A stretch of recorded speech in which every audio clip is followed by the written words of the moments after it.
What comes to your mind when you hear the word hammam? A warm room filled with steam, marble floors and gentle whispers. A place for rest, for cleansing, for a brief escape from daily life. Most people imagine the hammam as nothing more than an old-fashioned bathhouse, a charming relic of the past, pleasant but simple. But what if the truth is far more intricate? What if the Ottoman hammam was not merely a place to wash, but a social world of its own? A place where communities formed, where secrets were exchanged, where traditions quietly shaped everyday life. What if each step of the ritual, from the first breath of warm air to the final pouring of cool water, carried symbolic meaning rooted in centuries of belief? Why did sultans and scholars consider the hammam essential to health? Why were women's hammams centers of news, matchmaking, and celebration? And why did the architecture of these spaces, the domes, the star-shaped lights, the smooth-heated stones, create an experience unlike anything found in modern spas? Tonight, we will go beyond the soft steam and polished marble. We will explore the hidden world of Ottoman bathing rituals, how they were practiced, why they mattered, and what made them so deeply woven into the rhythm of daily life. The hammam was not simply a bath. It was a gentle ritual of purification, community, and calm, one that shaped the Ottoman world in ways far more profound than we often imagine.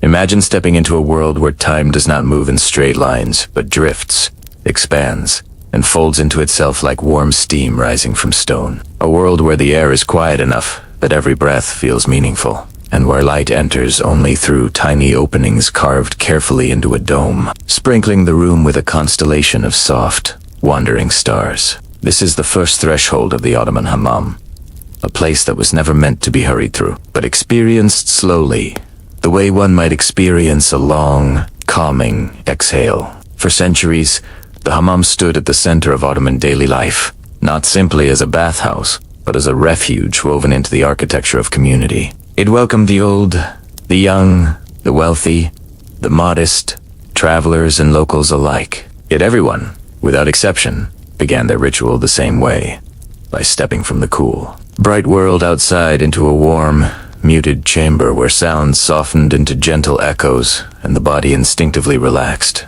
Picture the moment you cross that threshold. The stone beneath your feet feels warmer than expected, as if it has been holding the memory of sunlight for hours. The air carries a faint mineral scent, something clean, ancient, and comforting. Voices drift through the corridors, but they are hushed, softened by the curves of the domed ceiling. Water trickles somewhere in the distance, forming a quiet rhythm that seems to slow the heartbeat. Visitors entered the soka cluck, the cool entrance hall, not as a place to wait, but as a place to transition. Removing layers of clothing was itself part of the ritual, a symbolic act of leaving the outside world behind. Here, people wrapped themselves in thin, striped cotton towels, called pestimal, light enough to breathe, strong enough to last for decades. The towel was not only practical, it was part of a shared identity, a reminder that inside the hammam's social status faded. Everyone entered in the same garment, wrapped in the same simplicity. From this cooler space, the visitor moves slowly toward the heart of the hammam, the warm, intermediate chamber. Imagine the gentle shift of temperature as you walk, the air becoming soft and enveloping, like stepping into a warm embrace. The Ottomans believed that rushing this transition disrupted the balance of the ritual. The body needed time to adjust, to loosen, to release the tension collected throughout days and weeks. The warm chamber was designed to quiet the mind. The light filtered through small, star-shaped holes in the dome, scattered across the marble floors in shifting patterns. As steam moved through the room, the beams of light shimmered faintly, giving the impression that the stars themselves were breathing. Visitors sat on smooth stone benches, etched by centuries of use. Their bodies relaxed naturally as the heat penetrated slowly through skin and muscle. In these moments, breathing became deeper, steadier, and quieter. This gentle beginning was considered essential. The Ottomans believed that purification did not start with water, but with warmth, a warmth that softened not only the body, but also the mind. Elders often stayed in the warm room longer, allowing the heat to ease their joints. Younger visitors listened to the echoes of footsteps and ladles, letting the environment prepare them from within. There was no sense of urgency, no external measure of time. The hammam taught its own rhythm, a rhythm as slow as rising steam. Imagine the scene around you. A woman adjusting her pestamol with practiced grace, a mother helping her daughter tie the towel securely, an elderly man closing his eyes, sitting with hands resting gently on his knees, breathing in the fragrant mist that carried hints of olive oil soap. Each person moved with an ease shaped not by instruction, but by tradition. A tradition absorbed over generations of quiet visits. The architecture itself encouraged this stillness. The warm chamber was octagonal or circular, designed to hold heat evenly. The walls were thick, meant to cradle warmth rather than confine it. Stone surfaces absorbed temperature and released it back steadily, creating an environment where every corner felt intentional, balanced, and gentle. Even silence had a texture here. It was soft, like fabric brushed lightly against the skin. For the Ottomans, the hammam was more than a functional space.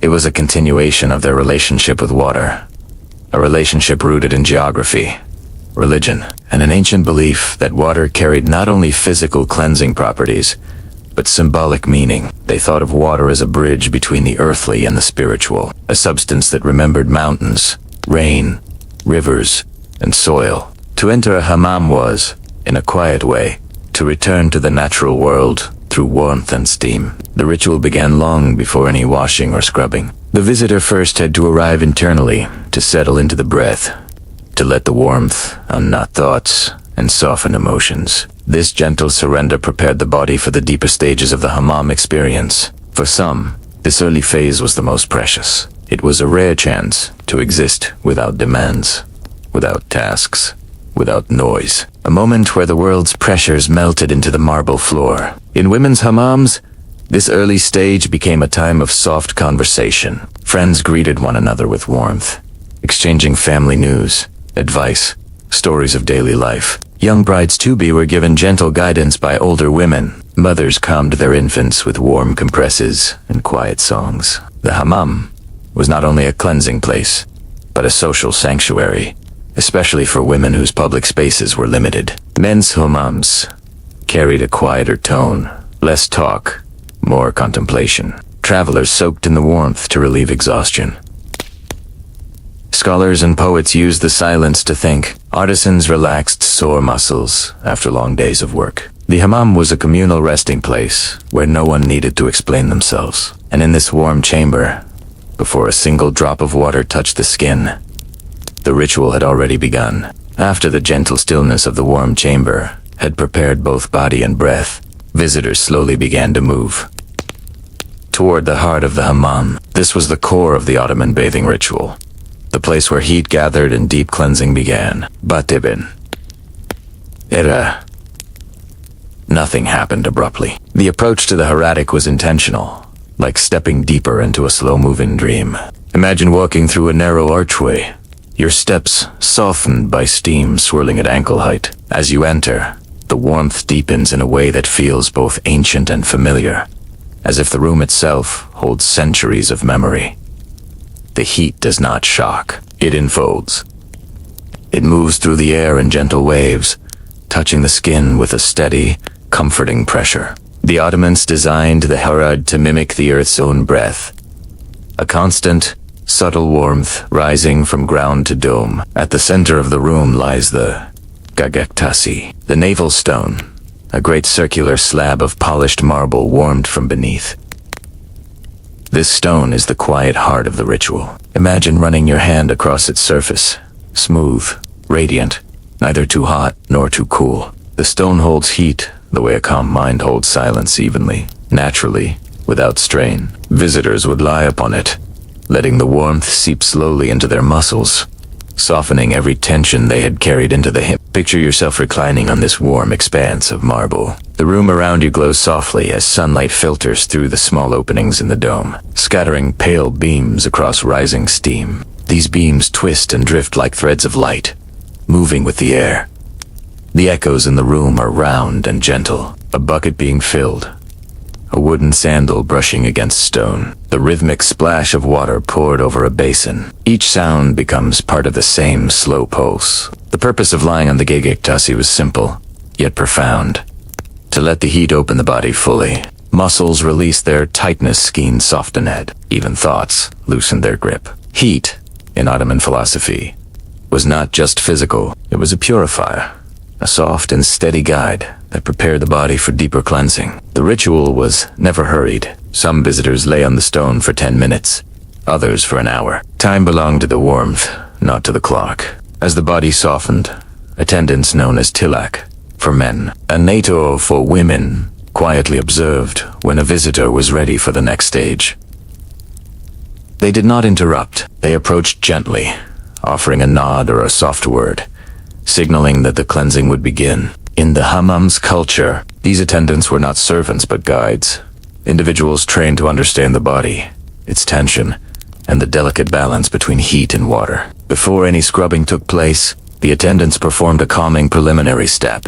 They poured warm water over the visitor in slow, even streams, using a metal bowl called a taz. Imagine this moment, warm water falling over the body in a smooth arc, spreading across the skin like liquid sunlight. The sound of water hitting stone echoes softly around the chamber, surrounding the visitor in a shell of warmth. This simple gesture, pouring water, was considered an act of hospitality, a way of saying, "You are safe, you are cared for, you may relax fully now." Once the skin was softened, the tilak, or nator, took out a small woven glove, called a keys. This glove, slightly coarse but never harsh, was used to remove the layer of dead skin accumulated over days and weeks. The Ottomans viewed this exfoliation not as an aesthetic detail, but as an essential stage of renewal. They believed that by removing the old, the body made space for the new. The scrubbing was measured and rhythmic. Circular motions along the arms, long strokes across the back, gentle work on the shoulders and legs. Visitors often closed their eyes, letting the sensation carry them deeper into relaxation. The keys did not hurt. Instead, it created a strangely comforting friction, a reminder of being tended to with respect and skill. As rolls of exfoliated skin appeared, visitors felt physically lighter, as though the weight of daily life were being lifted away piece by piece. In the rising steam, this cleansing took on an almost meditative quality. The telek moved with practiced grace, aware of pressure points, muscle patterns, and how much warmth the body could receive. The nator, in women's hammams, often used softer gestures, combining scrubbing with calming touches, creating a nurturing environment where generations of women felt supported. Mothers watched their daughters experience the ritual for the first time. Grandmothers whispered advice passed down through countless seasons. After the scrubbing came the rinsing. Warm water again, poured in broad, smooth arcs. Imagine feeling it glide across the newly cleansed skin, creating a sensation of renewal so subtle that it felt like breathing through the pores.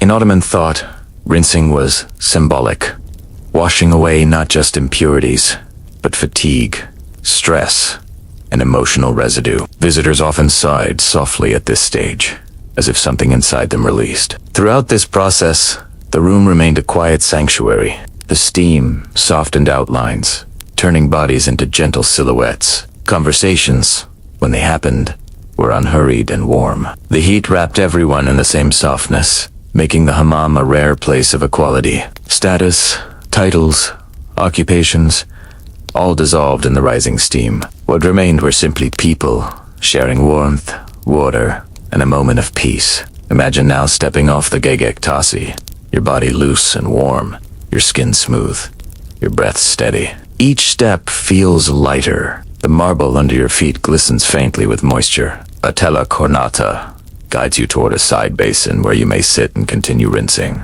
or simply rest. There is no pressure to move quickly. The hammam's architecture encourages lingering, welcoming you deeper into its slow flow. By the time this stage ends, visitors often report feeling as though they have misplaced something heavy, though they cannot name what it is.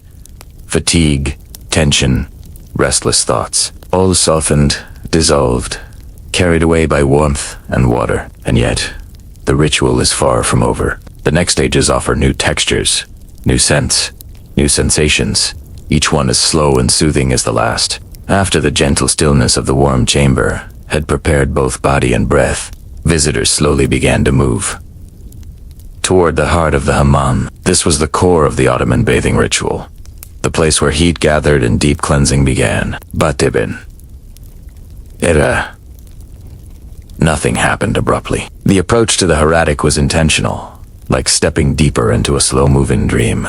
Imagine walking through a narrow archway, your steps softened by steam swirling at ankle height. As you enter, the warmth deepens in a way that feels both ancient and familiar, as if the room itself holds centuries of memory. The heat does not shock, it enfolds. It moves through the air in gentle waves, touching the skin with a steady, comforting pressure. The Ottomans designed the harad to mimic the earth's own breath, a constant, subtle warmth rising from ground to dome. At the center of the room lies the gagektasi, the navel stone, a great circular slab of polished marble warmed from beneath. This stone is the quiet heart of the ritual. Imagine running your hand across its surface, smooth, radiant, neither too hot nor too cool. The stone holds heat the way a calm mind holds silence, evenly, naturally, without strain. Visitors would lie upon it, letting the warmth seep slowly into their muscles, softening every tension they had carried into the hammam. Picture yourself reclining on this warm expanse of marble. The room around you glows softly as sunlight filters through the small openings in the dome, scattering pale beams across rising steam. These beams twist and drift like threads of light, moving with the air. The echoes in the room are round and gentle, a bucket being filled. A wooden sandal brushing against stone. The rhythmic splash of water poured over a basin. Each sound becomes part of the same slow pulse. The purpose of lying on the gagektasi was simple, yet profound. To let the heat open the body fully. Muscles released there. Tightness skin softened. Even thoughts loosened their grip. Heat, in Ottoman philosophy, was not just physical. It was a purifier, a soft and steady guide that prepared the body for deeper cleansing. The ritual was never hurried. Some visitors lay on the stone for 10 minutes, others for an hour. Time belonged to the warmth, not to the clock. As the body softened, attendants known as tilak, for men, and nato for women, quietly observed when a visitor was ready for the next stage. They did not interrupt. They approached gently, offering a nod or a soft word, signaling that the cleansing would begin. In the hammam's culture, these attendants were not servants but guides, individuals trained to understand the body, its tension, and the delicate balance between heat and water. Before any scrubbing took place, the attendants performed a calming preliminary step. They poured warm water over the visitor in slow, even streams, using a metal bowl called a taz. Imagine this moment, warm water falling over the body in a smooth arc, spreading across the skin like liquid sunlight. The sound of water hitting stone echoes softly around the chamber, surrounding the visitor in a shell of warmth. This simple gesture, pouring water, was considered an act of hospitality, a way of saying, "You are safe, you are cared for, you may relax fully now." Once the skin was softened, the tilak, or nator, took out a small woven glove, called a keys. This glove, slightly coarse but never harsh, was used to remove the layer of dead skin accumulated over days and weeks. The Ottomans viewed this exfoliation not as an aesthetic detail, but as an essential stage of renewal. They believed that by removing the old, the body made space for the new. The scrubbing was measured and rhythmic. Circular motions along the arms, long strokes across the back, gentle work on the shoulders and legs. Visitors often closed their eyes, letting the sensation carry them deeper into relaxation. The keys did not hurt.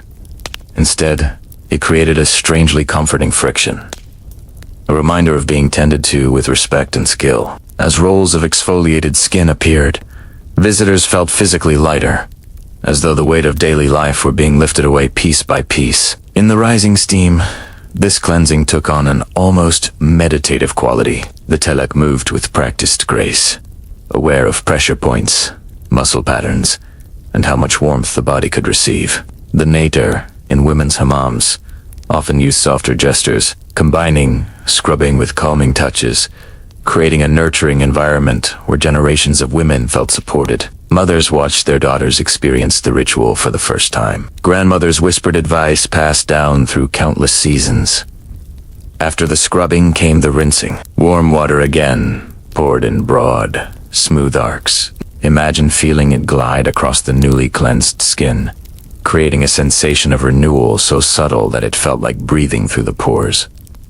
In Ottoman thought, rinsing was symbolic, washing away not just impurities, but fatigue, stress, and emotional residue. Visitors often sighed softly at this stage, as if something inside them released. Throughout this process, the room remained a quiet sanctuary. The steam softened outlines, turning bodies into gentle silhouettes. Conversations, when they happened, were unhurried and warm. The heat wrapped everyone in the same softness, making the hammam a rare place of equality. Status, titles, occupations, all dissolved in the rising steam. What remained were simply people, sharing warmth, water, and a moment of peace. Imagine now stepping off the gegek tasi, your body loose and warm, your skin smooth, your breath steady. Each step feels lighter. The marble under your feet glistens faintly with moisture. A tela cornata guides you toward a side basin where you may sit and continue rinsing,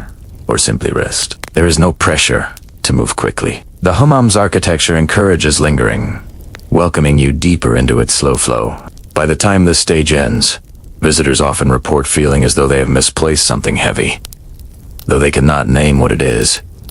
Fatigue, tension, restless thoughts, all softened, dissolved, carried away by warmth and water. And yet, the ritual is far from over. As the steam-filled chambers slowly released their hold on the visitor, the next stage of the hammam ritual began a transition from the deep warmth of cleansing toward a quieter, gentler space of cooling and rest. This shift was not abrupt. The Ottomans believed that the body should never be forced from one extreme to another. Instead, it should be guided, eased, and invited to move naturally from heat into softness. Imagine rising from the marble basin, your skin newly cleansed and warm enough that even the faintest breeze feels like a whisper. An attendant steps forward with a towel, the familiar pestimol, but now dry, warm, and comforting, and wraps it around your body with practiced hands. The towel absorbs the last beads of water, leaving the skin smooth, clean, and lightly scented with olive oil soap. Nothing is rushed.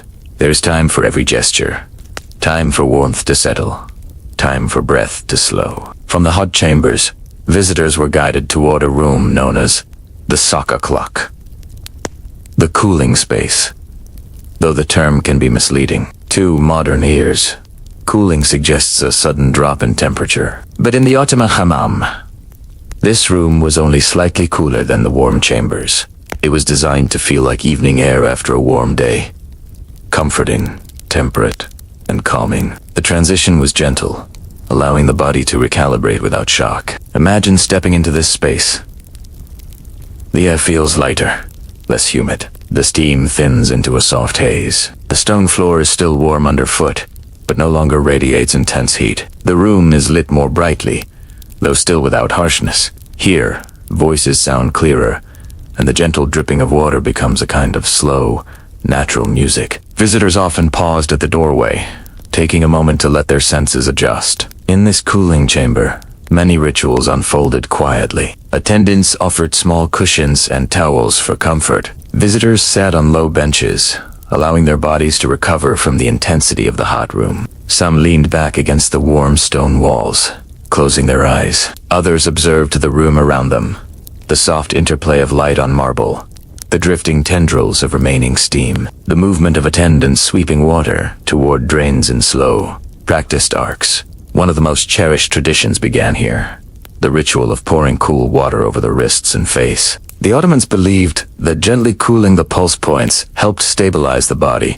restoring harmony between heat and breath. Visitors dipped their hands into shallow basins or allowed attendants to pour water from decorated metal bowls. Each drop glided across freshly cleaned skin, creating a quiet, tingling sensation that refreshed without startling. For many, this moment of cooling represented a symbolic return. The heat of the hammam had dissolved burdens, soft, rigid thoughts, and cleared the mind. Now, in the cooler room, visitors began to gather themselves, as though collecting small pieces of inner stillness. It was here, in this gentle space, that people often reflected, whispered, or simply listened to the soft echoes around them. In women's hammams, the cooling chamber often bloomed into a scene of community life. After the deep cleansing, women washed their hair with fragrant pastes made from flowers and herbs. Imagine the scent of rose petals crushed into a smooth paste, warmed in the palms, then massaged through long, dark hair. Jasmine water might be poured afterward,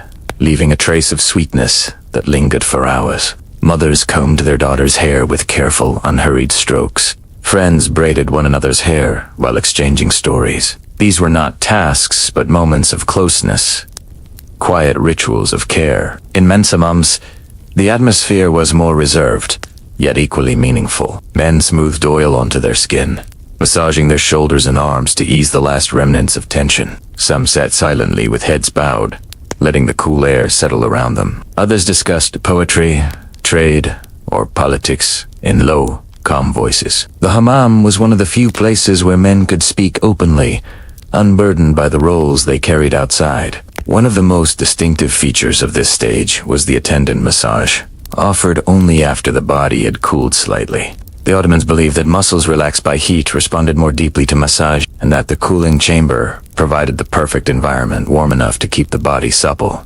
cool enough to prevent dizziness. Imagine lying on a low marble platform while an attendant works fragrant oil into your shoulders. Their hands move with slow, firm pressure following the natural curves of muscle and bone. The oils were simple but pure. Olive oil, sometimes infused with herbs like chamomile or bay leaf. The scent was soft, earthy, grounding. The massage was not rushed. It unfolded in long, deliberate strokes that stretched the muscles and encouraged deep, steady breathing. This stage of the ritual was deeply restorative. Visitors often described it as the moment when the mind finally settled completely, when thoughts no longer wandered, when the body felt both weightless and grounded. The heat had opened the body. The scrub had cleansed it. The foam had softened it. Now the oil and massage completed the cycle, restoring strength and calm. After the massage, visitors were invited to rest. The Ottomans understood something that modern life often forgets, that rest itself is a form of healing. In the cooling chamber, people sat wrapped in towels, letting the oils absorb into their skin, letting their breath deepen and steady. There was no pressure to move on. The ritual unfolded according to the body's needs, not a schedule. Slowly, the senses sharpened. The room's details came into focus. The subtle patterns in the marble, the gentle layers of sound, the way steam curled from a basin and vanished into the dome. Many visitors found that their minds felt clearer here than anywhere else. Not filled with thoughts, but open, spacious, receptive. And yet, even this was not the final stage. Beyond the cooling chamber lay another space. One where visitors would be welcomed with fabrics, cushions, drinks, and the quiet pleasure of simply being. The hammam ritual continued to unfold like a slow wave, moving from warmth to coolness, from cleansing to rest, from effort to ease. There were still many layers left to experience.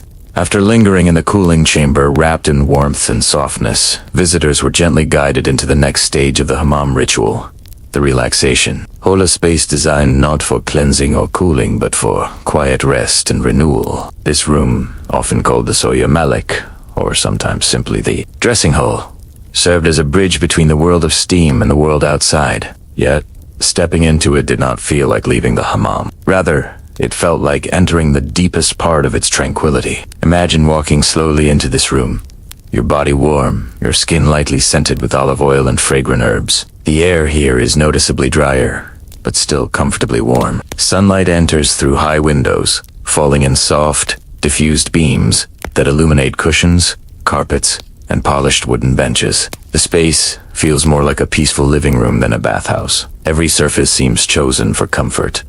Embroidered fabrics, smooth textiles, and low seating that invites you to sit, recline, or simply exhale. Attendants offer thick, freshly laundered towels, often heated and folded with care. When wrapped around the shoulders, they feel almost like an embrace. Some visitors drape them loosely around the body. Others nestle into them as though they were blankets. Here, coverings are no longer symbolic garments of equality.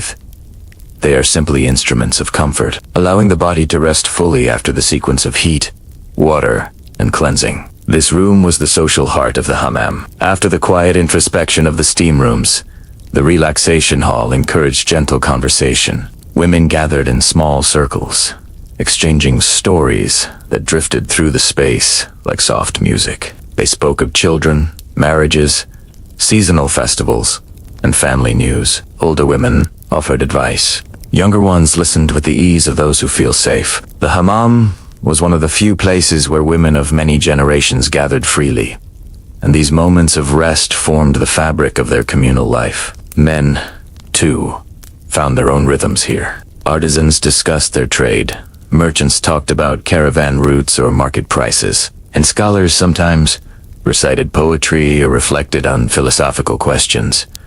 The tone remained soft. The hammam encouraged no loud declarations or strong gestures. Even laughter settled quickly into the warm air, diffusing gently before reaching the high ceiling. In many hammams, attendants served sherbets and teas.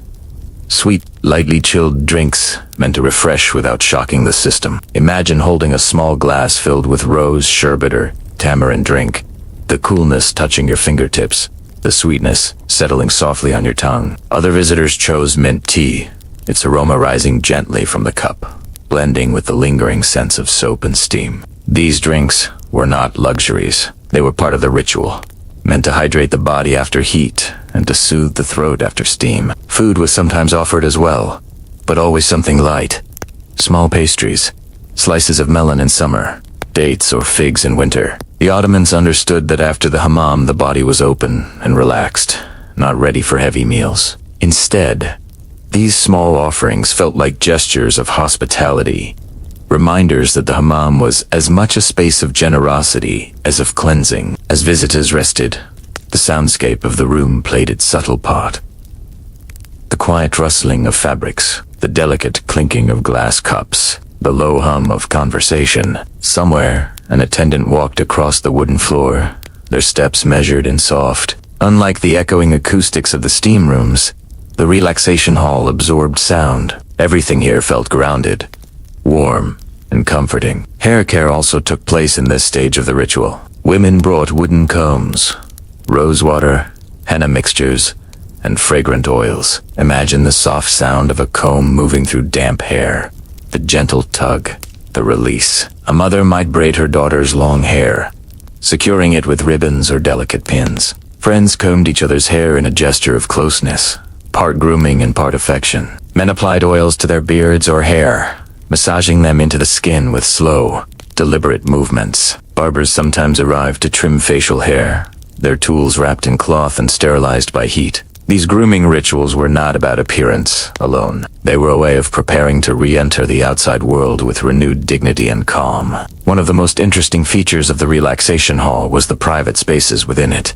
Some hammams included small side rooms where individuals could rest alone or with close family members. These chambers were quiet sanctuaries, filled with cushions and low tables. The air inside was fragrant with jasmine or orange blossom water sprinkled over fabrics. Visitors used these rooms to nap, meditate, or simply sit in silence. It was not unusual for someone to fall asleep for 20 minutes or even an hour, an unplanned rest that felt as natural as breathing. The Ottomans believed that true cleansing required not just washing but repose. The hammam was a cycle, not a sequence. Heat opened the body, water purified it, oils nourished it, and rest restored it. Without rest, the experience felt incomplete. Thus, visitors often spent as much time in the relaxation hall as they had in the steam rooms, absorbing the serenity, letting the body find equilibrium again. Imagine yourself reclining on a cushion, your body wrapped in a warm towel, your legs resting on a soft carpet. The skin feels smooth, almost weightless, carrying the glow of warmth and massage. The breath comes easily slow, even deep. Your mind drifts lightly, not asleep, not fully awake, hovering in that peaceful space where thoughts pass like gentle clouds. You sip a cool drink, and the sweetness spreads through your chest with a calming warmth. Around you, conversations rise and fall like soft waves. Perhaps the most remarkable part of this stage is how natural it feels. There is nothing performative, nothing ritualistic in the sense of strict formula. Everything flows from the rhythm of comfort,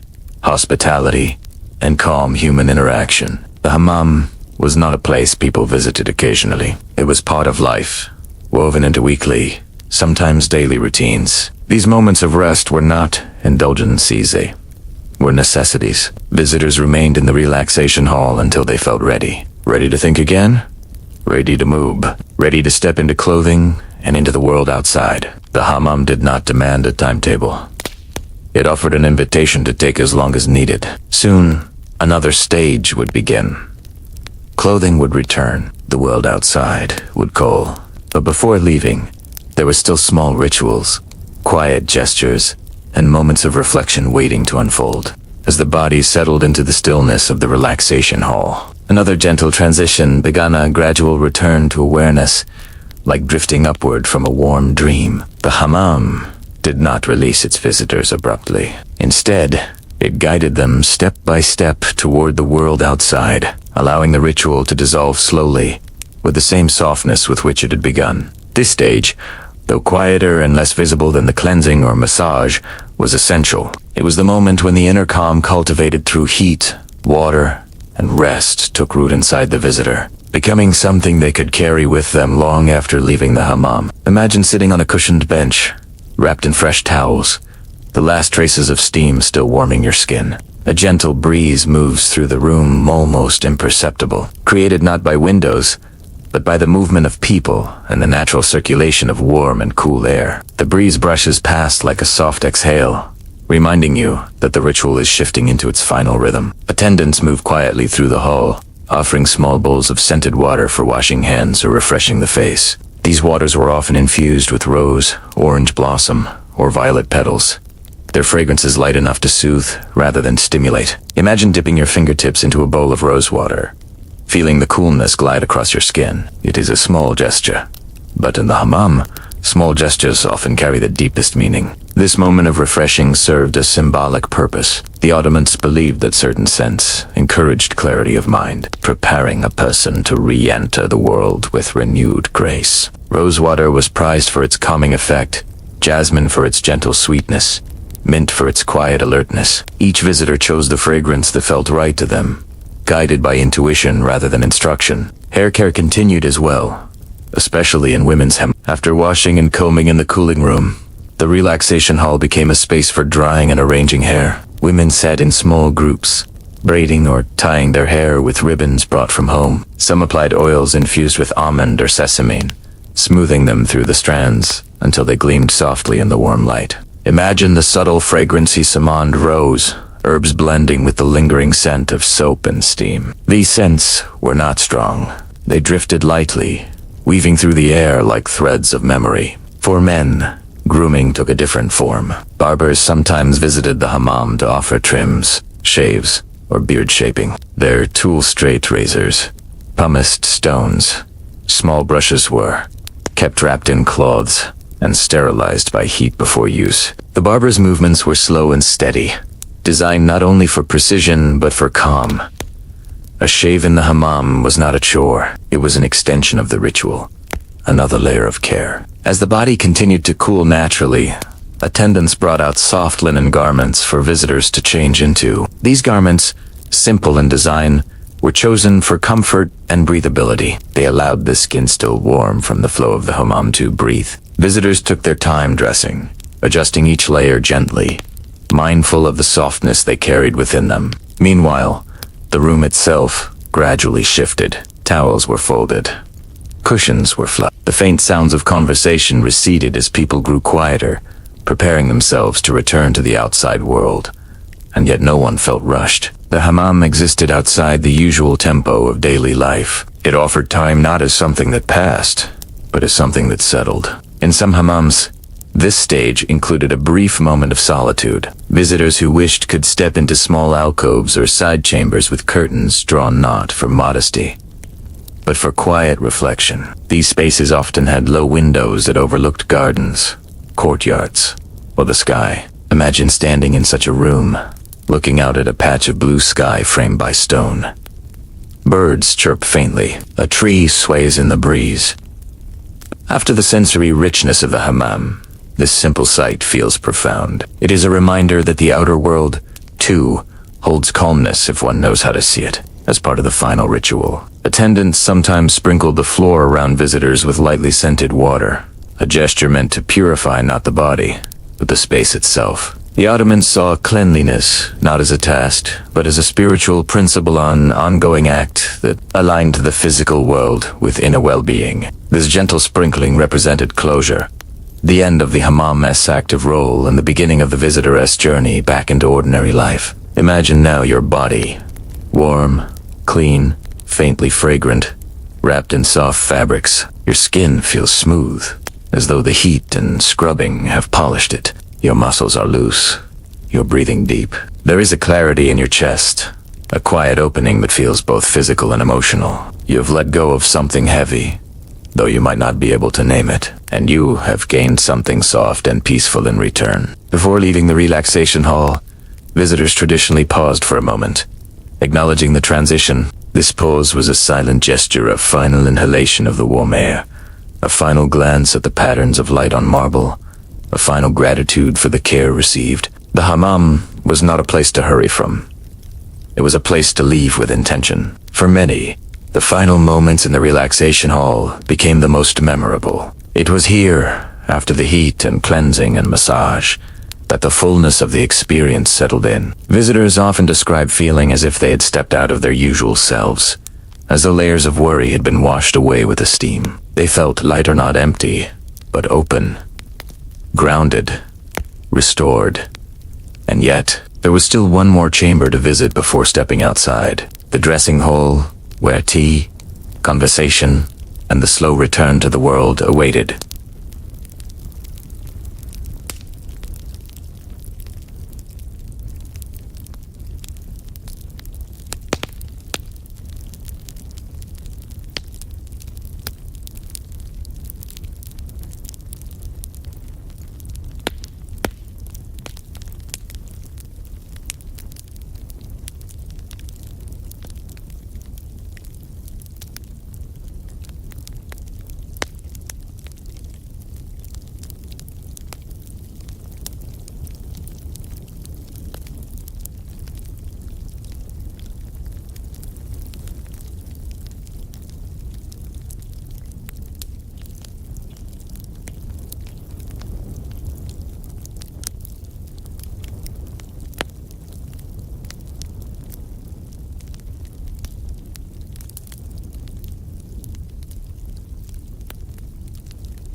As the visitor continued forward, the air grew quieter. touched by a stillness that felt different from the warmth of the earlier chambers. This part of the hammam was where the ritual deepened into contemplation, where the body no longer required tending, and the mind was free to drift like steam rising from a basin. The sound of distant water remained, but softer now, as though heard through layers of fabric. Light gathered in gentle pools along the marble floor, spreading upward across the walls in a slow shimmer that moved whenever someone passed through the room. In these space, visitors often sat alone for a moment, simply observing the patterns of light and shadow. The hammam had a way of teaching stillness without instruction. Even those who arrived with hurried thoughts found themselves slowing down, breathing more deeply, settling into the softness of the room. The marble beneath their feet carried a gentle warmth, a remnant of the chambers they had passed through, and the air held a faint whisper of rosewater carried along corridors by undetectable currents. Some visitors used this time to reflect not on anything specific, but on the sensation of being at ease. The hammam created a rare environment where thoughts unfolded naturally, without pressure or direction. A merchant might consider the rhythm of his week. A mother might think of her children asleep at home. A traveler might simply enjoy the unfamiliar quiet. The rituals of cleansing and rest had opened a small space inside each visitor. And in this room, that space felt expansive and calm. Attendants moved through the room with towels draped over their arms, gathering used fabrics and replacing them with fresh ones. Their footsteps were soft, their motions light. They adjusted cushions, smoothed stray folds of fabric, and ensured that every corner remained neat. These subtle acts of care maintained the harmony of the hammam, preserving the environment so that no visitor ever felt the need to hurry or adjust anything themselves. The rhythm of the place was maintained through quiet service, an invisible hospitality woven into every gesture. Nearby, small tables held bowls of fragrant oils and simple wooden combs. Although much grooming had already taken place, these items remained available for anyone who wished to linger. A woman might smooth a final layer of almond oil onto her hair, letting her fingers glide slowly through each strand. A man might apply a touch of perfume to his wrists, choosing a scent with earthy or floral notes. These small gestures connected visitors to the world beyond the hammam, preparing them gently for their eventual re-entry. Some hammams included a narrow corridor leading to a quieter chamber lined with low cushions and soft carpets. Here, visitors rested further, sinking into the comfort of fabrics warmed by the room's steady temperature. The cushions, often made from thick cotton or wool, offered a supportive softness that felt like an invitation to pause and breathe.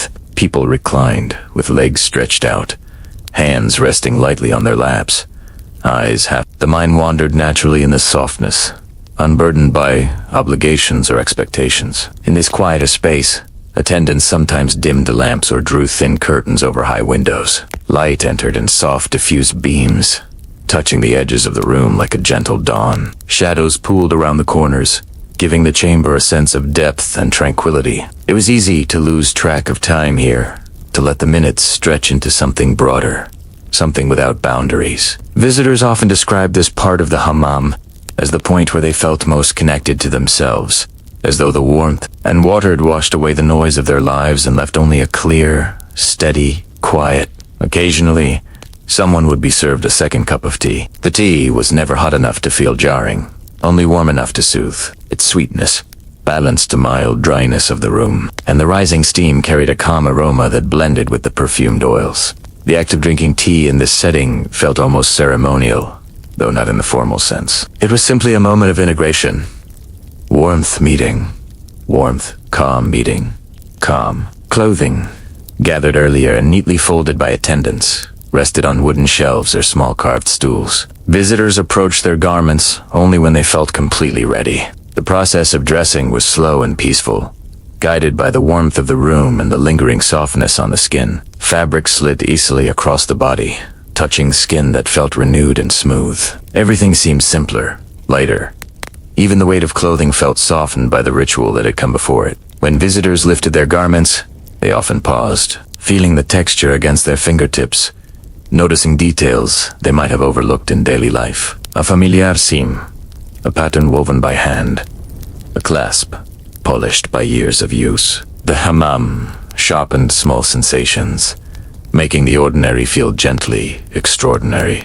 Dressing became a continuation of the ritual rather than a conclusion, another way for the body to acknowledge its renewed state. Before leaving the room, people often sat again for a moment with their clothing fully on. They rested their hands on their lap or held a cup of cooling tea, grounding themselves in the experience one last time. A mother might adjust her daughter's headscarf. A friend might tie another's belt with a quiet smile. A man might retie his sandals, feeling the softness of the floor beneath him as he leaned forward. These small interactions created a sense of community that lingered even after leaving the hammam. Along the room's edges, small fountains sometimes trickled, their water catching the light as it fell over carved stone. The sound was gentle and constant, offering a familiar companion to the silence. Visitors listened without effort, letting the melody of water shape their final moments inside. It was a reminder of the hammam's essence: warmth, water, and stillness, woven together into a single peaceful experience. Eventually,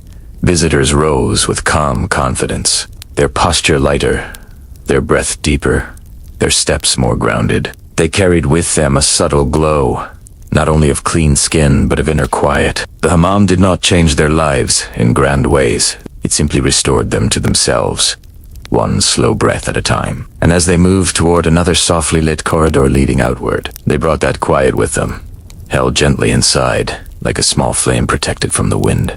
As visitors approached the final spaces of the hammam, the air shifted again, carrying with it a faint whisper of the outdoors. Not a chill, and not a true coolness, but a gentle reminder that beyond these warm chambers lay streets, marketplaces, and the rhythms of daily life. Yet nothing about this approach felt abrupt. The hammam maintained its softness until the very last step, as though it wanted its visitors to leave not only cleansed, but surrounded by a protective calm. The room they entered now was often brighter, filled with filtered daylight that fell through high openings or narrow lattice windows. Marble columns framed the space, and wooden benches lined the walls, each one covered with woven textiles. Some had simple patterns. Others carried intricate designs passed down through craft traditions. The fabrics felt comfortably familiar, as though they had absorbed the same warmth and serenity that filled every chamber of the hammam. Visitors sat or reclined in this space as they dried further, adjusting the folds of their garments or letting their hair fall freely across their shoulders. The sounds in this room carried a different tone, lighter, clearer, touched by the faint echo of passages behind them. The water they had heard throughout their journey no longer surrounded them. Instead, it arrived as a distant murmur, softened by layers of stone and fabric. Attendants appeared once more, offering small trays with delicate bowls of dried fruits, figs, apricots, dates set beside plates of almonds or walnuts. These foods were chosen not for indulgence, but for balance, small and nourishing, gentle on the body after heat and cleansing. Visitors took them in unhurried bites, letting the sweetness bloom slowly across the tongue. Often, a lightly scented drink accompanied the food, perhaps a glass of cool rose sherbet,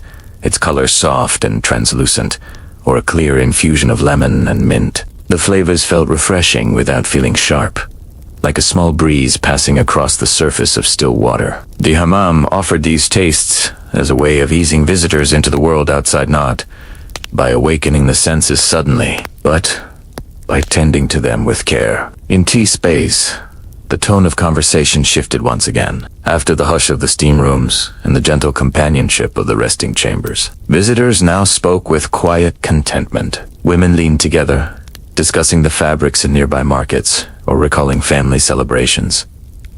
Men commented on the weather, recent news, or simple details of their day. The hammam did not encourage deep discussions here. Rather, it allowed visitors to rediscover the rhythms of ordinary speech, one soft sentence at a time. Some hammams placed mirrors along the walls, framed in carved wood or polished brass. Visitors approached these mirrors without urgency, observing the softness of their skin or the looseness of their hair. The hammam had a way of revealing people to themselves gently. Faces looked calmer, younger, the lines around the eyes softened by heat and rest. The mirror did not impose judgment. It reflected a version of the visitor shaped by tranquility. Hair continued to be tended here. Women often brought out silk scarves or embroidered veils, folding them with care, smoothing the fabric between their fingers. Mothers tied ribbons into their daughters' hair, creating loose braids or simple knots. Young girls admired one another shyly, noticing how the steam had curled their hair in new patterns. Men ran their fingers through their beards, coating them with a little fragrant oil before tying them neatly. These gestures were a part of the rhythm of leaving quiet, mindful, unhurried. Some visitors chose to sit a little longer, absorbing the last moments of warmth from the hammam's interior. Their bodies felt lighter than before, their breathing deeper, their minds softened by the slow unfolding of the ritual. Even the posture of visitors changed, shoulders lowered, steps steadied, expressions softened to a peaceful neutrality. The hammam restored not only the skin, but the way a person carried themselves. In many hammams, a final drink was offered. A small cup of warm herbal infusion meant to comfort the stomach after the heat. Chamomile, mint, or anise were common. The steam rising from the cup mixed with the lingering fragrances of soap and rosewater, creating a scent both soothing and familiar. Visitors often held the cup with both hands, savoring the warmth as it seeped gently into their palms. It felt like a farewell gesture from the hammam itself.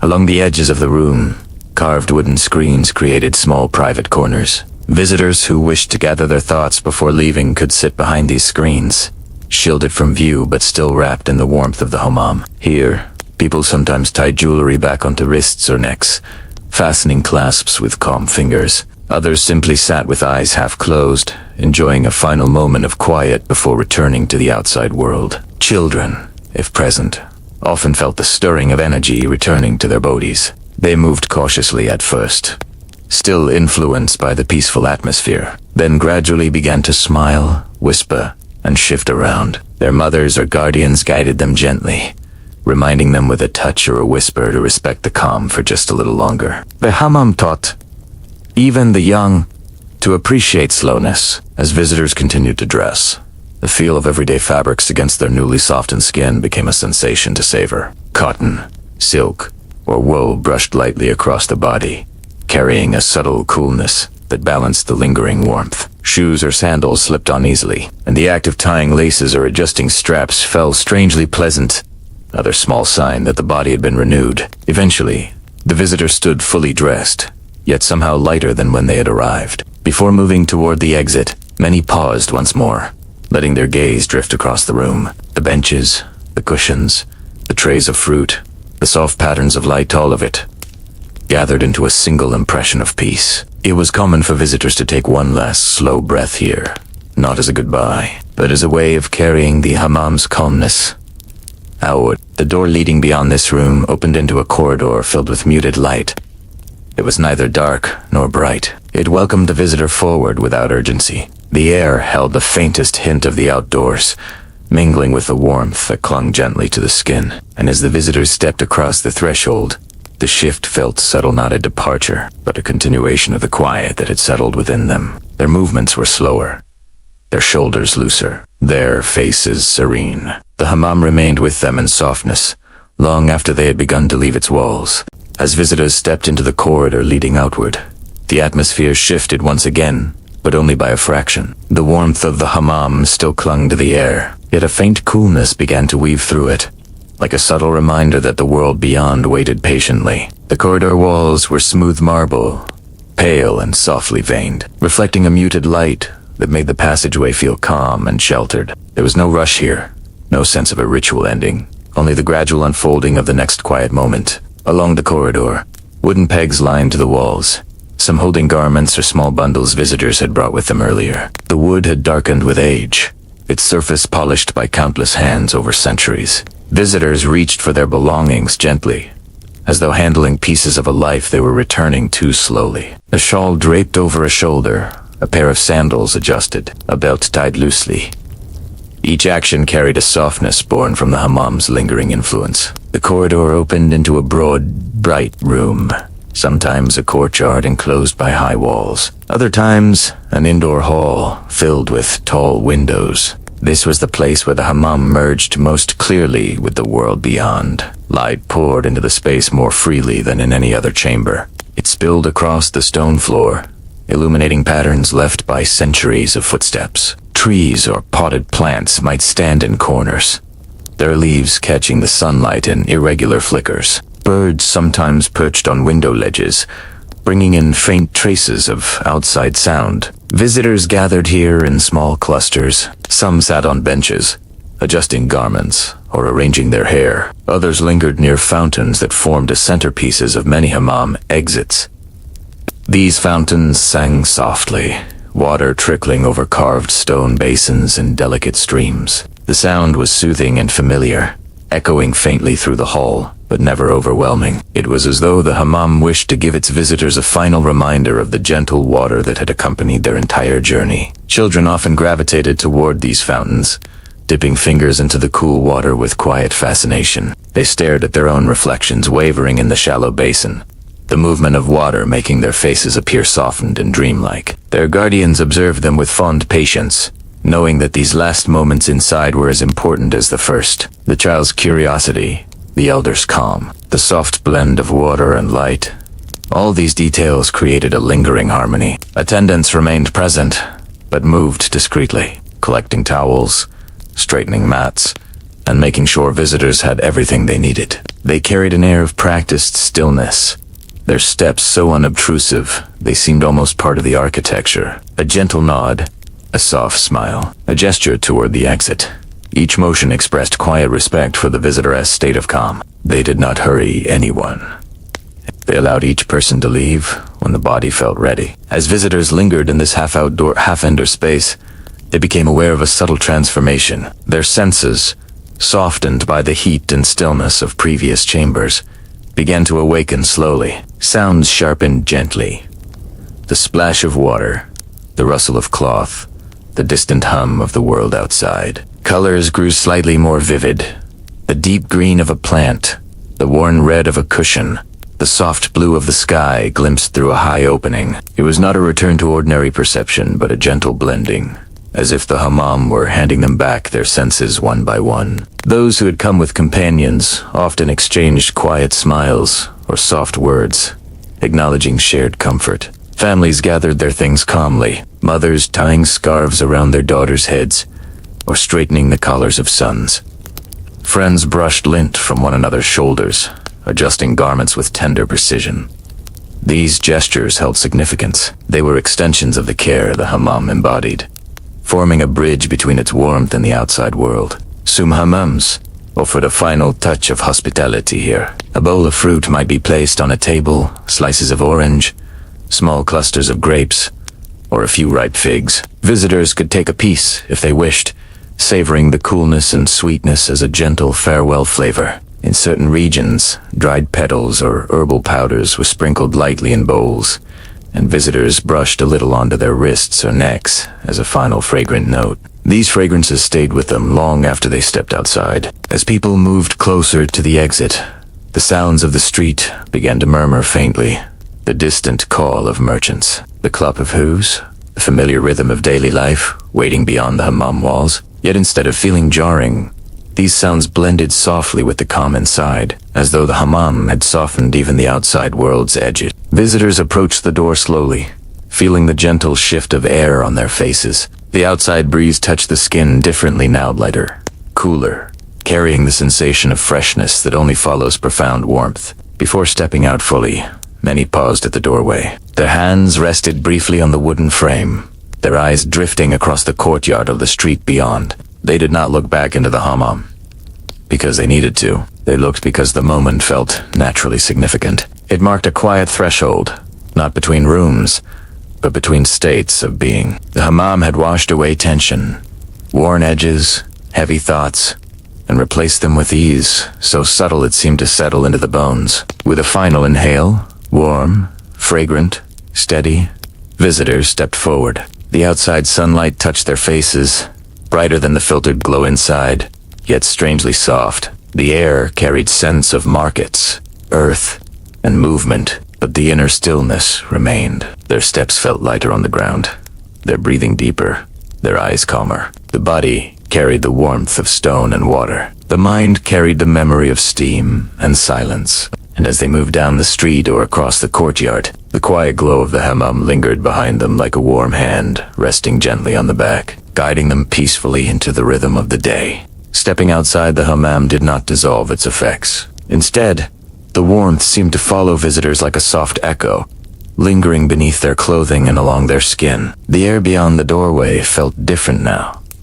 Not colder or louder, but simply more spacious. People often paused just beyond the threshold, letting their senses settle into this new openness. The ground beneath their feet carried the familiar textures of the city, yet those textures felt gentler, softened by the deep calm that the hammam had infused into their bodies.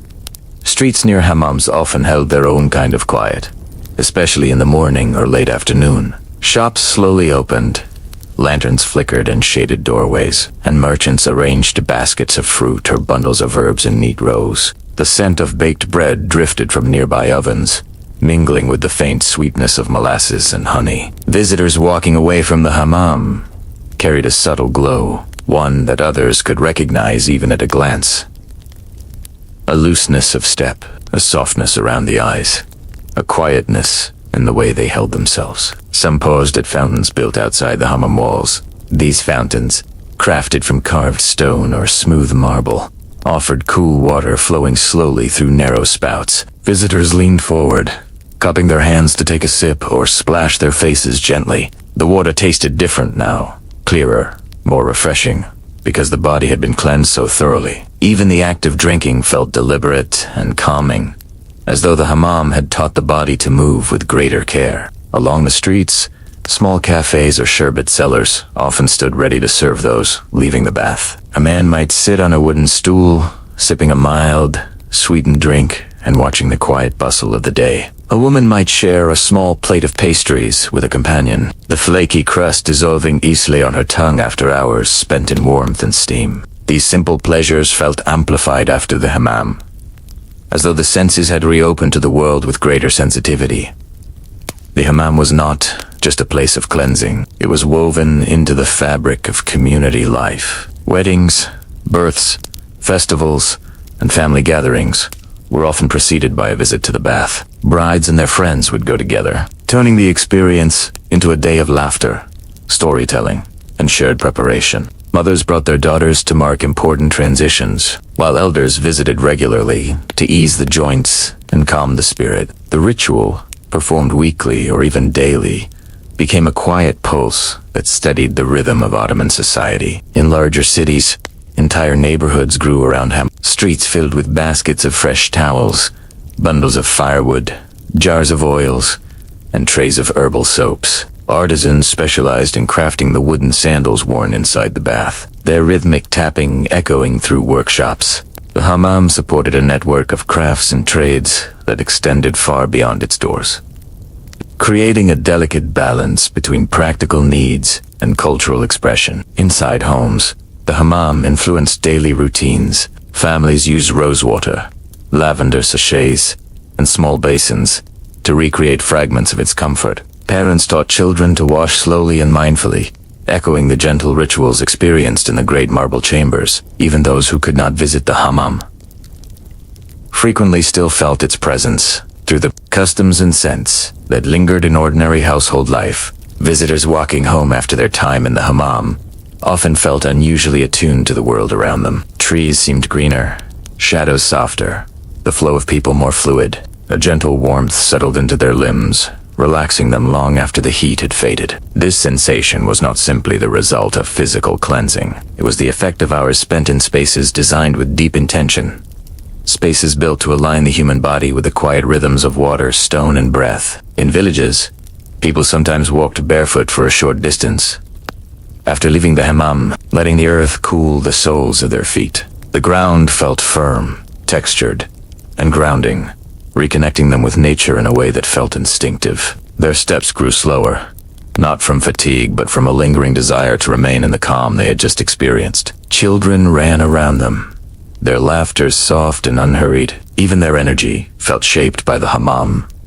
Isahentale influence. Some visitors went directly home, slipping into familiar rooms filled with patterned cushions, low tables, and textiles warmed by the sun. They rested for a while, drinking tea or lying on their sides as the body completed its transition from the hammam's heat to the comfort of everyday life. Others stopped by friends' homes, sharing a meal or exchanging news, their voices naturally softened by the relaxation still coursing through them. Every interaction carried a touch of calm, the hammam acting as an invisible guest at every gathering. The hammam also played a subtle role in emotional life. Difficult conversations were often postponed until after a visit, when minds were clearer and tempers gentler. The warm stone chambers seemed to wash tension from thoughts as easily as soap washed it from the skin. People found themselves more patient, more understanding, more receptive. The softness of the hammam lingered in the way they spoke to one another, in the way they listened, in the way they moved.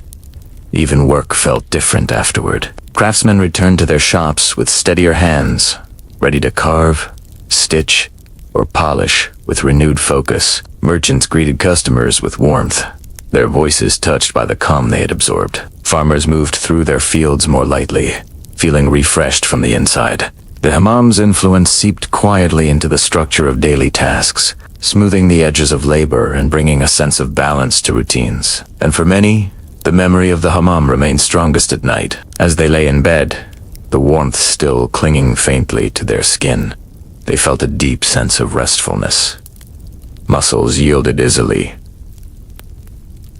to sleep. The breath remained slow and even. The mind, cleared of clutter, drifted gently into dreams. The hammam, though miles away, lingered in their bodies like a soft echo of water on stone. This quiet presence shaped people's understanding of well-being. It wasn't merely the act of bathing or the cleansing of skin. It was the experience of entering a space where time slowed, where the body soft, where the mind could rest without effort. The hammam gave visitors a sense of internal spaciousness, a warmth that stayed with them through the complexities of everyday life. And as they moved through the city, through markets, through homes and gatherings, that glow of calm moved with them, a subtle current of serenity that began in marble chambers of heat and water and continued long after they stepped outside into the world. In the hours after leaving the hammam, the feeling of warmth continued to ripple through the day in subtle, almost invisible ways. People moved differently through their tasks, not because anything outward had changed,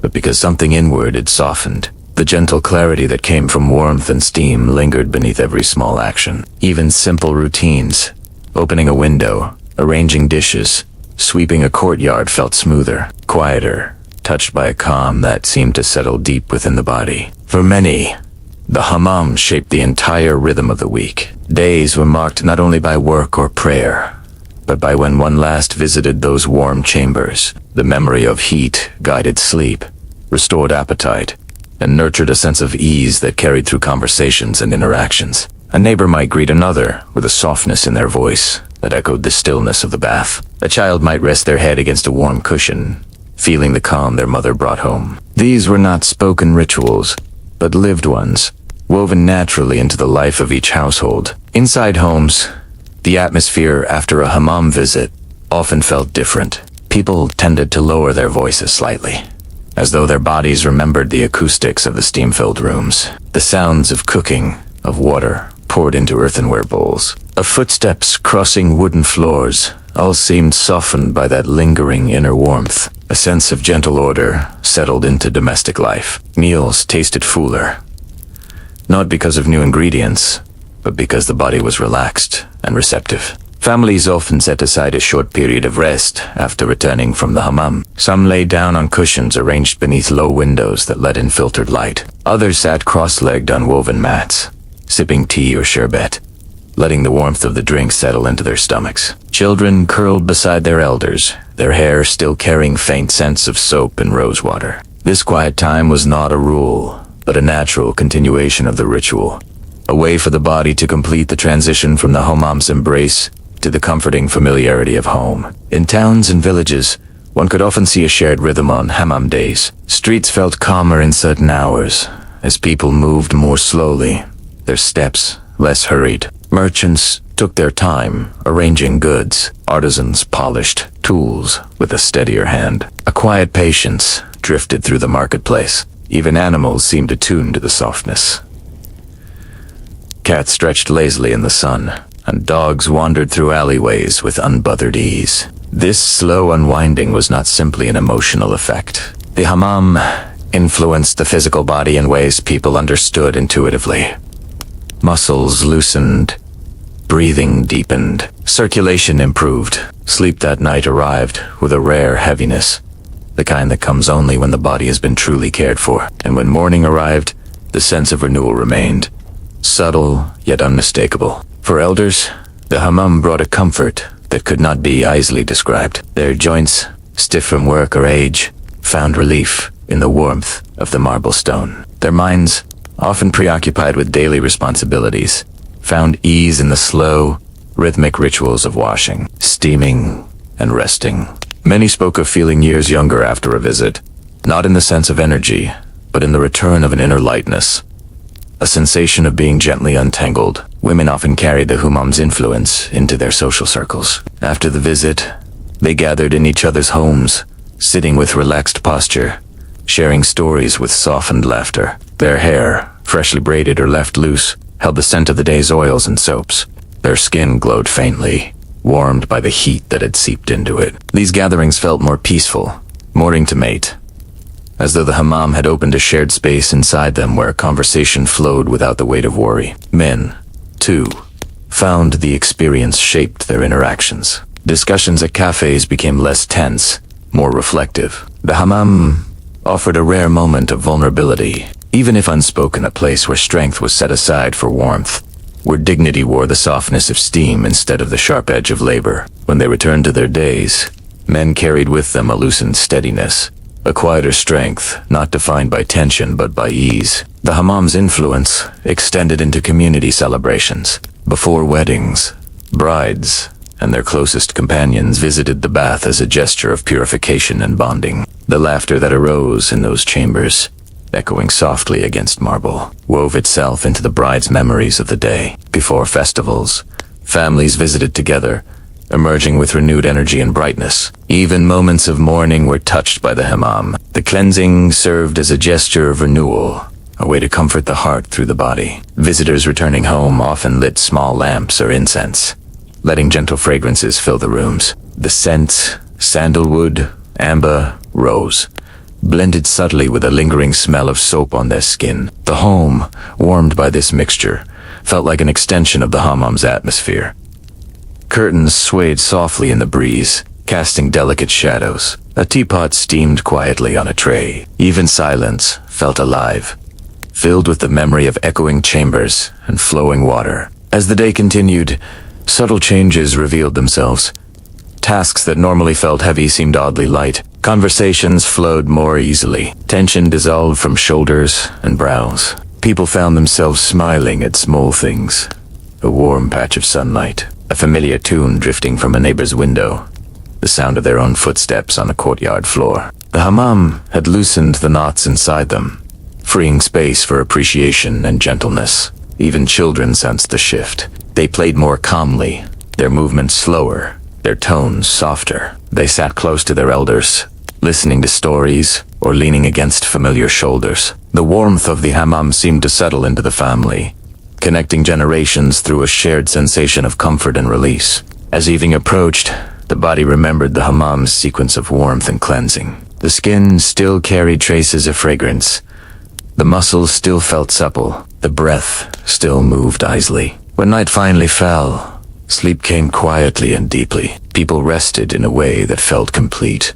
Their bodies unwound from the inside. Dreams unfolded gently, shaped by the warm echoes of marble chambers, the hush of steam, and the tender rhythm of water poured in slow, steady arcs. And when the next day dawned, the softness remained a serene undercurrent that flowed through the hours. A quiet warmth carried from the hammam into the heart of everyday life.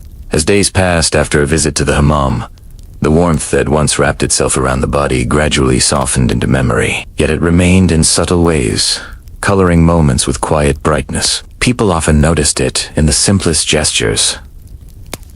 The ease with which they rose in the morning, the softness in their step, the lingering calm that settled in their chest.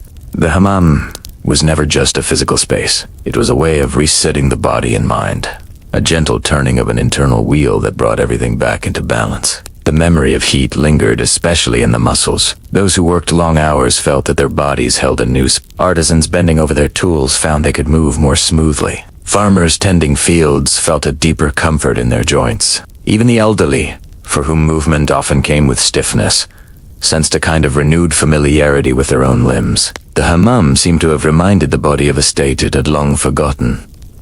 A state where warmth and ease flowed naturally through it. The mind, too, retained something of the hammam's softness. People found that their thoughts unfolded more gently, shaped not by haste, but by clarity. Conversations gained a subtle patience.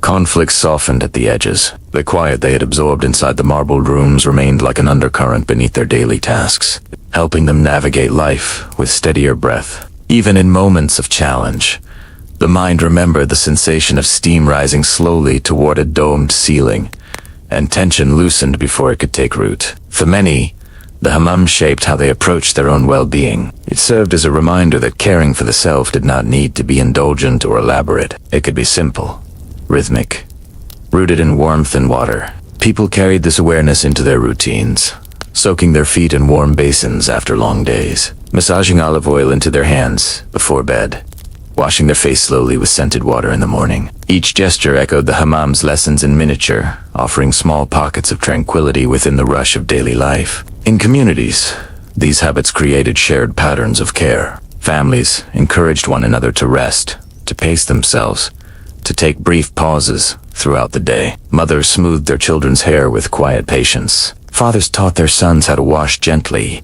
not as a chore but as a rhythm of living. Grandparents reminded their families of the importance of warmth during cold seasons, of listening to the body's needs, of seeking moments of stillness. These gentle teachings flowed from one generation to the next, shaped by the memory of marble halls and rising steam. In marketplaces, hammam days became easy to recognize. People carried a certain brightness in their faces, a looseness in their movements.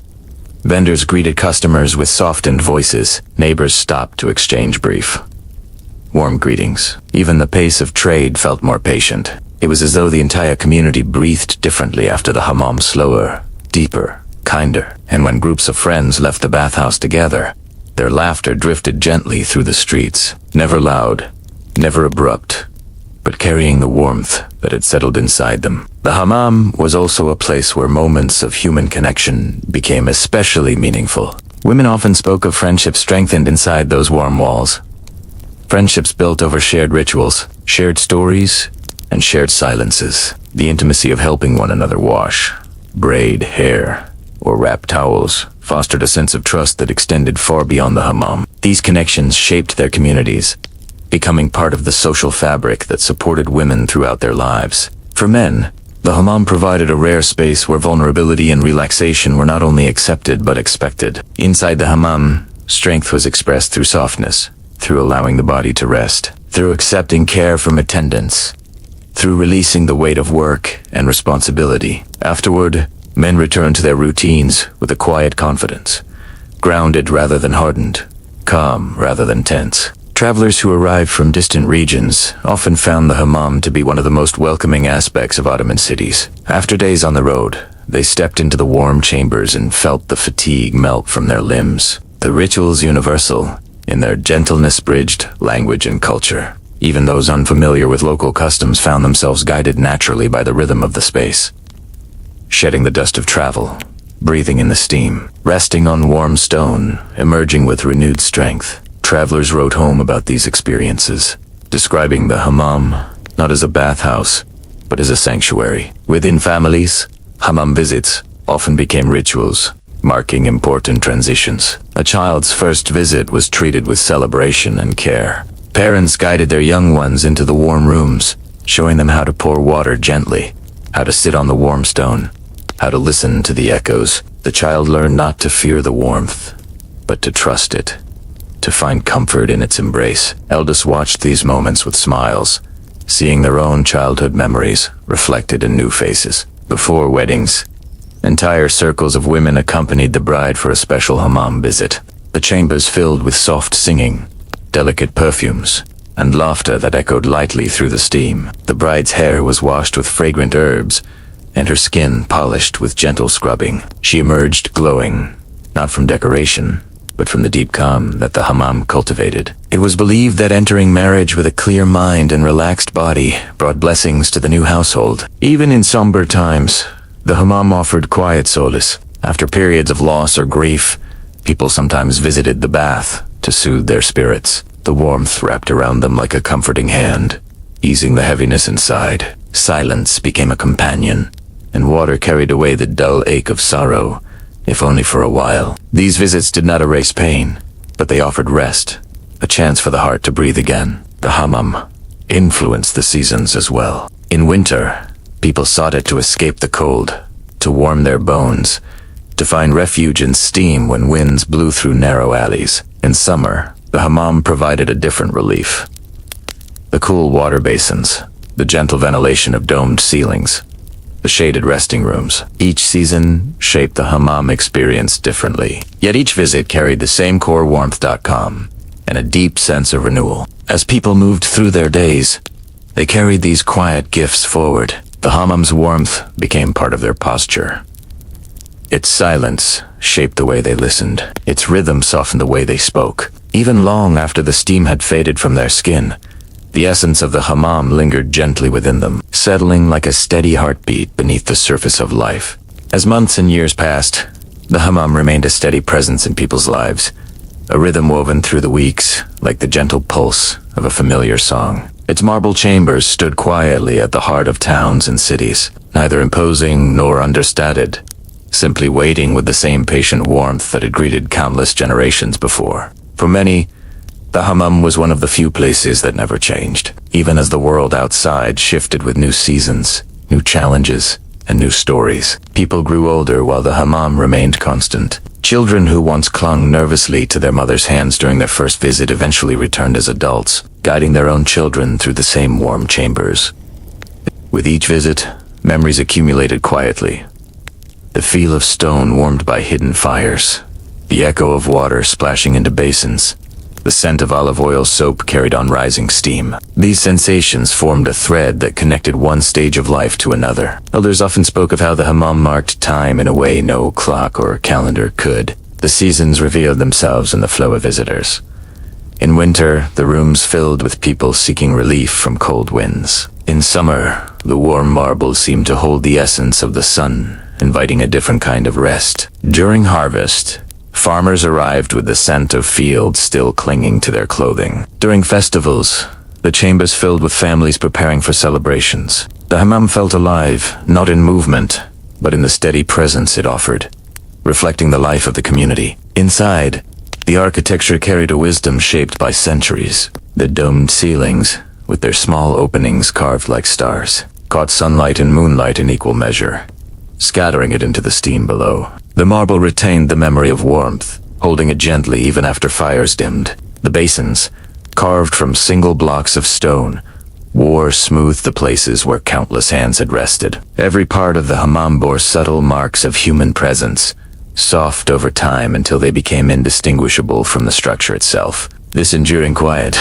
made the hammam a place where people came not only for cleansing but for grounding. Life could be unpredictable, full of sudden changes, but the hammam remained a constant refuge. A merchant, anxious after a difficult week, found comfort in the slow rhythms of steam and water. A mother weary from caring for her household found renewal in the gentle heat that eased her tired muscles. A young person, uncertain about their path, found space to breathe among the echoes of the marble rooms. These experiences did not offer solutions, but something more essential: a return to oneself. The hammam shaped emotional life in subtle ways. People learned to recognize that tension in the body often mirrored tension in the mind, and that softening one often softened the other. The warmth of the stone made the heart more open.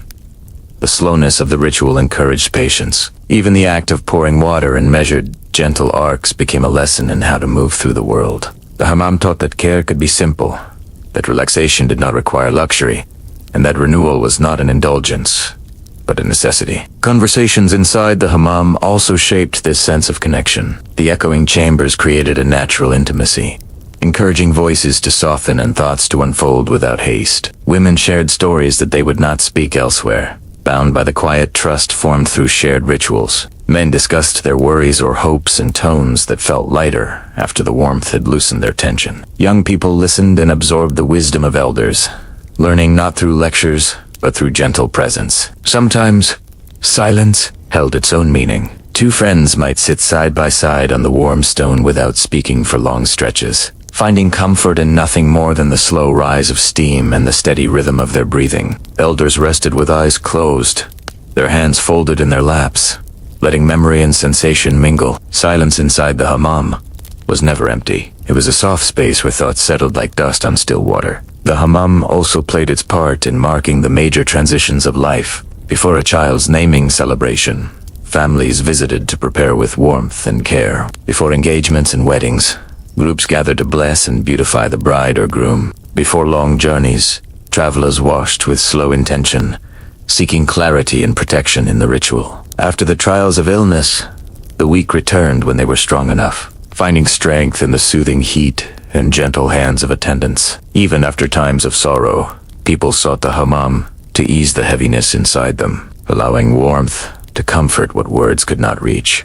These rituals were not imposed by tradition, but grew naturally from the connection people felt with the space. The hammam was not a symbol of wealth or status. It was a shared resource, a communal sanctuary available to nearly everyone. It brought people together across differences of age, occupation, and background. In the steam-filled rooms, social distinctions melted away, wrapped in the same towels, sitting on the same marble stone. Everyone returned to the simple truth of being human. Even the attendants, whose days were spent tending basins, preparing towels, and guiding visitors, found a quiet pride in their work. They understood the rhythm of the rooms better than anyone, sensing when a guest needed more warmth, more water, or simply more time. Their hands held a memory of countless gestures of care, their footsteps tracing the same paths day after day. They were the gentle custodians of the hammam's calm, carrying its warmth within them even after they left at night. Throughout the year, festivals added another layer of meaning. On certain holidays, people brought special soaps made with herbs collected in summer, or oils infused with citrus peels, or small bundles of dried flowers to sprinkle into basins. These scents filled the chambers, mingling with steam and drifting waves. Laughter rose more frequently on these days, but always in soft echoes, never breaking the gentle tranquility of the space. The hammam embraced celebration with the same quiet grace it offered to solitude. As evening approached on any ordinary day, sunlight slipped away from the hammam walls, leaving the marble bathed in a soft, diffused glow. Attendants extinguished lamps slowly, one by one, allowing darkness to settle without abruptness. Even the night wrapped the hammam gently, and the quiet that filled the empty chambers seemed almost like breath held in peaceful anticipation of the next morning, when warmth and water would return once again to greet whoever stepped inside. The hammam endured not because of grandeur or ritual, but because it mirrored the rhythm of life itself. Warm and cool, soft and strong, quiet and full, always moving gently from one moment to the next. In the quiet hours after sunset, when the lamps of homes flickered gently through narrow streets and the air cooled with the softness of evening, thoughts often drifted back to the hammam, not as a memory to analyze, but as a warm presence that lingered somewhere beneath the surface of the day. People could feel it in their shoulders loosening as they settled onto cushions, in the slow exhale that slipped from their lips before sleep, in the subtle glow of calm that continued to move through them like a low, steady tide. On nights after a hammam visit, households sometimes felt unusually peaceful. The day's noise softened, as though the warmth of the bath had seeped into the walls themselves. Lantern light glowed warmly across pottery and wooden beams, casting gentle shadows that moved slowly as flames flickered. Families shared meals with unhurried ease, savoring each bite. A pot of tea steamed quietly, its scent drifting toward open windows, or cool air, mingled with the fragrant warmth inside. Even the sound of spoons against bowls seemed softer, each clink cushioned by the calm that filled the house. People's bodies rested differently on these nights. When they lay down, the weight of their limbs felt comfortable and familiar, not burdensome. Muscles softened more easily into bedding, and the breath fell into a rhythm deeper than usual. The warmth absorbed earlier in the day still floated within them, rising like gentle steam. Many describe this feeling not as sleepiness, but as a quiet surrender, a yielding of the body to the simple comfort of rest. For elders, the hammam had a particularly profound influence on these evenings. Their goins, warmed by stone and soothed by oils, felt less stiff. They often sat near windows, enjoying the night breeze, reflecting on memories with a softness that came from deep relaxation. They spoke quietly to younger family members, offering stories from years past, their voices calm and slow, shaped by the tranquility they carried within them. These moments became cherished rituals, the passing of wisdom in tones as gentle as the hammam. Children, too, felt the lingering effect. After the warmth and excitement of their visit, they often fell asleep quickly, curling into small bundles under blankets, their hair still carrying the faint scent of lavender or rose. They dreamed lightly, undisturbed by restlessness. Their breathing rose and fell in tiny waves, matching the calm of the house around them. Parents sometimes paused to watch them, sensing in their peaceful sleep the same softness they themselves had carried home. Even those who lived alone felt the hammam's presence echo through their routines. They sat beside small lamps or candles, letting the flickering light soothe their senses. They drank tea slowly, savoring the warmth as it traveled through their bodies. The silence of the room felt companionable, not empty. A silence filled with warmth remembered from the stone chambers, from the gentle hands of attendants, from the soft rhythm of water. Their homes became extensions of the hammam, quiet sanctuaries shaped by calm. Night after hammam day often brought clear dreams. People described drifting through vast landscapes of mist and warm air, walking along marble halls filled with soft echoes, or sitting on smooth stone warmed by unseen fires. In these dreams, the body found the same release it had felt earlier, allowing the mind to wander freely without interruption. And even upon waking, traces of these dreams remained, like distant melodies heard only in the quietest moments. The hammam's influence reached into the following days as well. People woke with a sense of freshness, as though the body had been cleansed from within. They stepped into the morning air with greater ease, breathing in the scents of bread baking, of earth warming under sunlight, of small fires lit to prepare tea. Their steps felt lighter, their shoulders relaxed, their expressions soft. Even their interactions with neighbors carried a warmth shaped by the lingering calm of the bath. Throughout the week, this sense of ease gradually shifted, deepened, and sometimes faded. The tensions of work, the responsibilities of family, the unexpected challenges of daily life began to accumulate once more. Yet the memory of the hammam remained like a steady undertone, reminding people that warmth and rest were always available, that the body and mind could return to that state whenever needed. This knowledge alone brought comfort. And so, when the next visit approached, people felt a gentle anticipation. Preparing for the hammam became its own small ritual. Towels were folded neatly, fresh garments were chosen, small soaps or oils were set aside. Families discussed who would go together. Friends agreed on a time to meet. Even elders found renewed energy in the simple act of preparing for the warmth and steam. The walk to the hammam often reflected this sense of expectation. Streets felt familiar, yet quieter. People moved at a pace shaped not by urgency, but by the knowledge that the bath awaited them. Upon nearing the entrance, they often noticed the subtle heat radiating from the building's outer stones, a warmth that seemed to reach out in greeting. The sound of water faintly echoed from within, beckoning them toward the calm inside. Entering again through the hammam's doorway, they found the same gentle atmosphere, the same hush of voices, the same warmth drifting from the inner rooms, the same soft light filtering down from domed ceilings. Each visit began like a return to a place the body already understood deeply. Stepping inside felt like stepping into a familiar embrace. Once more, towels were wrapped. Once more, warm stone eased the muscles. Once more, the steady rhythm of water melted tension and gathered the mind into stillness. Each visit was similar, yet no two were ever entirely the same. The hammam met each person where they were tired, restless, hopeful, burdened, or simply in need of quiet, and offered what they needed without words. And over time people came to understand the hammam, not as a place one simply visited, but as an experience that unfolded across days, weeks, and years. Its warmth seeped into the rhythms of life, smoothing sharp edges, easing restless minds, and offering a sanctuary where the body could remember how to be soft, how to be still, how to breathe deeply again. The hammam lived within its visitors long after they left its chambers, lingering in their gestures, their breath, their quiet moments, and the unspoken calm that settled into their days. Like water shaping stone over centuries, the hammam shaped the spirit gently, steadily, and without haste, becoming not just a part of the community's architecture, but a part of its very way of being.